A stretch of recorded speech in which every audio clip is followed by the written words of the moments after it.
السلام علیکم. Welcome to my channel خوفناک کہانی وذ ذکی. یہ واقعہ میرے والد کے کزن کے ساتھ پیش آیا تھا جو انہوں نے میرے والد کو سنایا تھا. وہ سخت سردیوں کی رات تھی. وہ کورنگی سے اپنی بہن کے گھر سے اپنے گھر کے لیے نکلے. بس میں ان کے ساتھ 2-3 مسافر اور بھی تھے.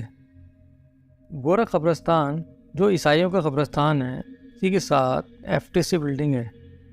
یہ اس وقت کی بات ہے جب FTC بلڈنگ تعمیر نہیں ہوئی تھی. اس کی جگہ پر سلور کوارٹر ہوا کرتے تھے. گورا قبرستان پر جب بس نے انہیں اتارا اس وقت سردی کی وجہ سے ہر طرف سناٹا طاری تھا.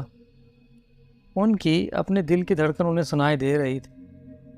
وہ روڈ پار کر کے اپنے گھر کی طرف چل پڑے.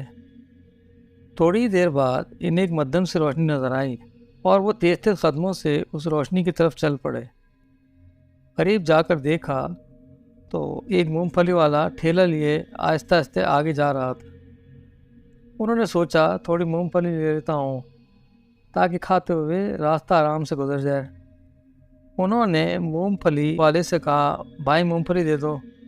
اس کی آواز سن کر ان کے جسم میں سنسنی پھیل گئی اور خوف کی لہر ان پر طاری ہو گئی. اسی دوران ان کی نظر اس کے ترازو پر گئی. وہ اپنے ہاتھ سے مونگ پھلیاں ترازو میں ڈال رہا تھا اور اس کے ہاتھ سے خون ٹپک رہا تھا. یہ دیکھ کر وہ اپنے گھر کی طرف بھاگے. بھاگتے بھاگتے وہ گھر والی گلی میں مڑے. ان کو پتہ ہی نہ چلا کہ کب سفر کٹ گیا. وہ اپنا سانس بحال کرنے کے لیے تھوڑی دیر کے لیے رکے. اسی دوران گلی میں اچانک ایک بزرگ ان کے قریب آئے اور بڑی ہمدردی سے پوچھا کیا ہوا بیٹا، کیوں پریشان ہو؟ ان کی بات سن کر انہیں سکون کا احساس ہوا. انہوں نے ان کو سارا واقعہ سنایا اور انہیں بتایا کہ مونگ پھلی والے کے ہاتھ سے خون ٹپک رہا تھا. اس وجہ سے میں ڈر گیا. ایک دم بابا نے اپنا ہاتھ ان کی آنکھوں کے سامنے کر دیا اور کہا وہ ہاتھ ایسا تو نہیں تھا.